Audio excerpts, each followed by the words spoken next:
بابی Karauli Islamic studio سے پاکی ناپاکی کے مسائل لے کر حاضر ہوا ہوں۔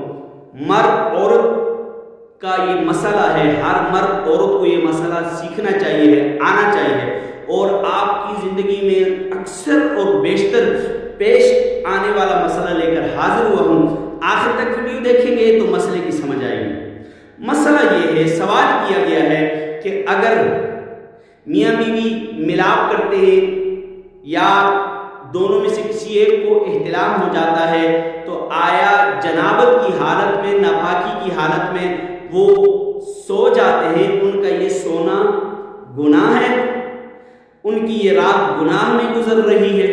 وہ جو یہ سوئے ہیں آیا اس کو گناہ میں شمار کیا جائے گا؟ تو اچھی طرح مسئلہ یاد کر لیجئے کہ ملاپ کے بعد یا احتلام کے بعد غسل کرنا فرض ہے، فرض ہے، فرض ہے۔ اب سوال یہ پیدا ہوا کہ آیا فوری غسل اگر نہ کیا جائے تو بندہ گناہگار ہوتا ہے یا نہیں ہوتا؟ فوراً غسل نہ کیا جائے، بندہ سو جائے، گناہگار ہوتا ہے یا گناہگار نہیں ہوتا؟ تو اچھی طرح یاد کر لیجئے کہ بہتر عمل، افضل عمل یہ ہے کہ فوری غسل کر لیا جائے۔ لیکن اگر فوری غسل نہیں کیا، سونا چاہتا ہے، بیوی کے ملاپ کے بعد یا احتلام کے بعد سونا چاہتا ہے، تو یہ اس کا سونے والا عمل، سونا گناہ نہیں ہے، اس کی رات گناہ میں نہیں گزر رہی، اس کا یہ عمل گناہ میں نہیں شمار کیا جائے گا، اس کا یہ عمل گناہ میں نہیں شمار کیا جائے گا۔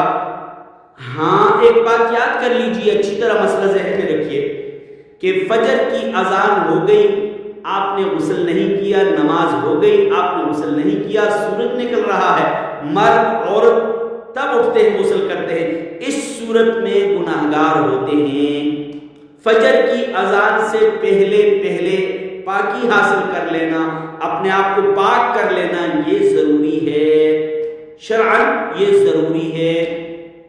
اور اسی طرح پھر اگر آپ سونا چاہتے ہیں، بیوی کے ملاپ کے بعد آپ سونا چاہتے ہیں، احتلام ہو گیا، آپ سونا چاہتے ہیں رات کو، تو شریعت میں آپ کے لیے کیا حکم ہے؟ شریعت میں آپ کو کیا طریقہ بتایا گیا ہے، کیا حکم ہے؟ تو اچھی طرح یاد کر لیجئے، حضرت عمر رضی اللہ تعالی عنہ آقا دو جہاں صلی اللہ علیہ وسلم سے سوال کرتے ہیں، فرماتے ہیں کہ اے آقا دو جہاں صلی اللہ علیہ وسلم، اگر میں ناپاکی کی حالت میں ہوں اور رات کو سو جاؤں تو آیا میں گناہگار ہوتا ہوں؟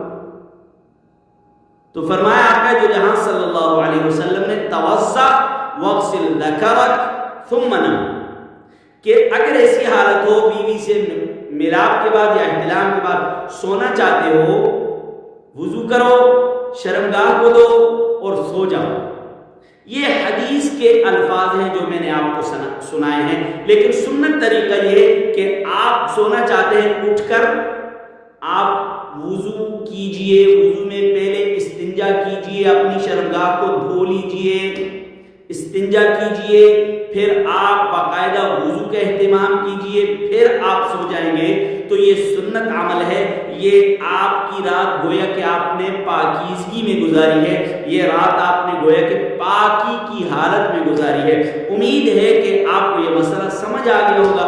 اگر سمجھ آ گیا ہے اور اس طرح مسئلے سننا چاہتے ہیں، روزمرہ زندگی کے مسائل آپ جاننا چاہتے ہیں، ایم بابی کرولی اسلامک اسٹوڈیو کو ضرور سبسکرائب کیجئے، گھنٹی والا بٹن نہیں دبایا ضرور دبائیے۔